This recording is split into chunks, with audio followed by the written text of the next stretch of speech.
Hello everyone, আসসালামু আলাইকুম। তো অনেকক্ষণ যাবত চেষ্টা করছি কড়াইতে মাছ ভাজার জন্য, কিন্তু কড়াইতে মাছ ভাজতে পারি নাই।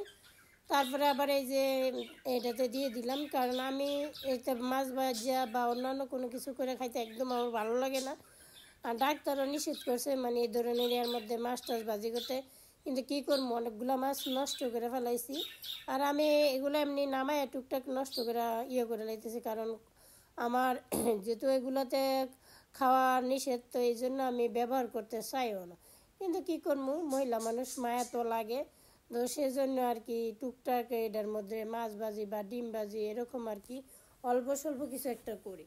তো আগে এই 4টা মাছই বাইজে নিব একটু, কারণ এই 4টা মাছ কি একটু ভালো আছে, এগুলো তো আর বাজি না। আর যেগুলো বাঁচতে দিছি করে এতে, এই যেগুলোতে একবারে নষ্ট করে লইছি, বাইঙ্গে চুরে গেছে গা।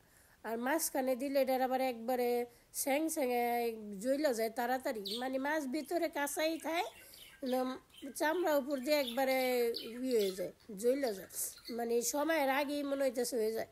এই জন্য আমি কেনা কয় মাঝখানে দিতে আমার একদম ভালো লাগে না।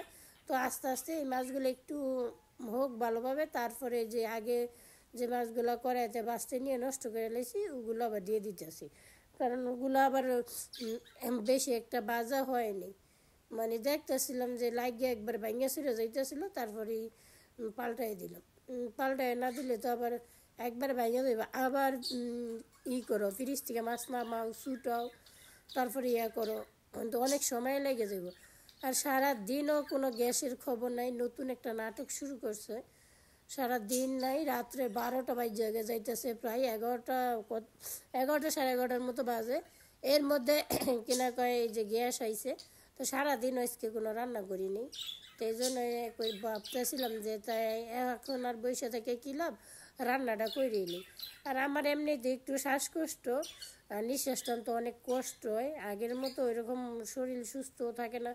আগে যদি অসুস্থ থাকতাম তাও ভালো ছিল, একটু সুস্থ থাকতাম আর কি। যাই হোক, রান্না টান্না টুকটাক করেন গেছে। এখন শ্বাসকষ্ট নিয়ে অনেক কষ্ট হয়, কারণ নিঃশ্বাস টানবো না রান্না করবো। তো এই জন্য আর কি, এমনি তো গ্যাসও নেই, নিজেও একটু অ্যালার্মে দিছি যে রান্মনে, পরে যে রান্মনে করতে করতে দেই যা রান্না হয় না। তো আগে যা রান্না টান্না ছিল ওগুলাই ওরা ভাই বোন দুজনে খাইছে। তো আমি এখন রাত্রে প্রায় 11:30 বাজে, তো ভাবলাম যে রান্না করি, যাতে কালকে সকালে তো গ্যাস থাকবই না। এই জন্য আর কি রান্না করতে আইসি, যে রান্নাটা করেই নি। তো রান্না করতে এসে দেখতেছি যে ঘরে ওরকম কোনো সবজি টবজি নাই, 2-1টা বেগুন আছে, কলা আছে, তো সব কিছু মিলে দিলাম, 2টার সাথে আলুও দিয়ে দিলাম, যা আছে তা দিই। কারণ এখন তার সম্ভব না যে 11:30 বাজে সবজি কই পাম, কাঁচা বাজার কই পাম।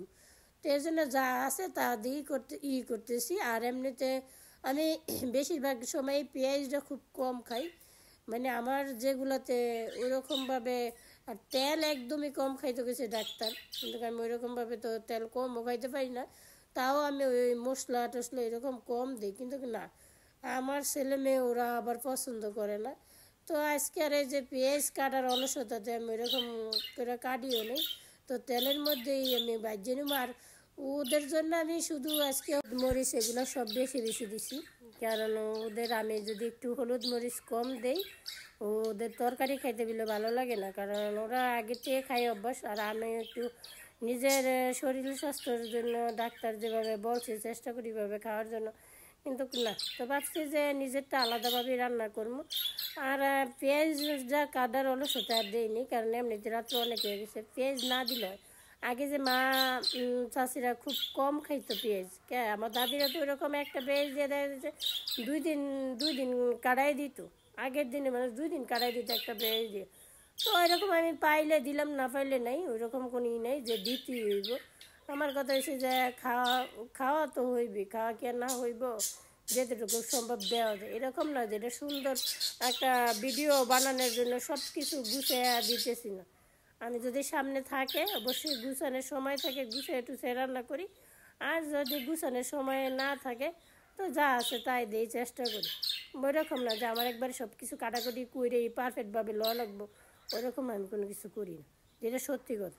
যদি আপনাদের ভিডিওটা দেখে খারাপ লাগে তো করার কিছু নেই, কারণ আমি যেরকম মানুষ ওই রকম রান্না করারই চেষ্টা করি। কারণ ওই যে দেখানোর জন্য নতুন করে বা কোনো কিছু বা আগের থেকেই দেখানোর জন্য, ভালোর জন্য, সুন্দরের জন্য করি না। যদি শরীরটা ভালো লাগে তাহলে সব কিছু করে করি, আর না হয় যে ওদেরকে রান্না করে দিতে হইব, করতে হইব, তাই আর কি করা আর কি। আর এমনিতেই আমার একটু বেশিরভাগ অসুস্থ থাই, আর ছেলেমেয়ে দুজনেই ছোটো, কারণ ওরা ওরকমভাবে পারে না। তা আমি চেষ্টা করি যে ওদেরকে, মা তো যেতটুকু সম্ভব ভালো রাখা যায়, যেতটুকু সম্ভব ভালোভাবে ওদের খাওয়া দাওয়া করানো যায়। তো এইটুকু যদি মশলাপাতি একটু কম দেয় ওদেরই শরীর ভালো থাকবো। এখন হয়তো বুঝে না, একটু বড় হইলে অবশ্যই বুঝবো। ছোটো মানুষ তো, ওরা তারা এরকম বুঝে না, কিন্তু আমরা তো বুঝতে আছি তেল জাল মশলা এগুলো খালি যে কত রোগ হয়, যে রোগের কোনো শেষ নেই। তো এই যে কথা বলতে বলতে আমার রান্না প্রায় কমপ্লিট, রান্না হয়ে গেছে। তো আসলে আমি একটু লবণ টেস্ট করে দেখছি, একটুও খাইতে খারাপ লাগে না, মাশাল্লাহ আমার কাছে অনেক ভালো লাগছে। আর এর ওরা জানি না খাইয়া কি বলে, কিন্তু ওদের তো খারাপ বলবো না, কারণ আমি যেমনই রান্না করে দিই ওরা কখনো বলে না যে, আমার ছেলে মেয়ে দুজনে কখনো বলে না যে খারাপ হয়েছে।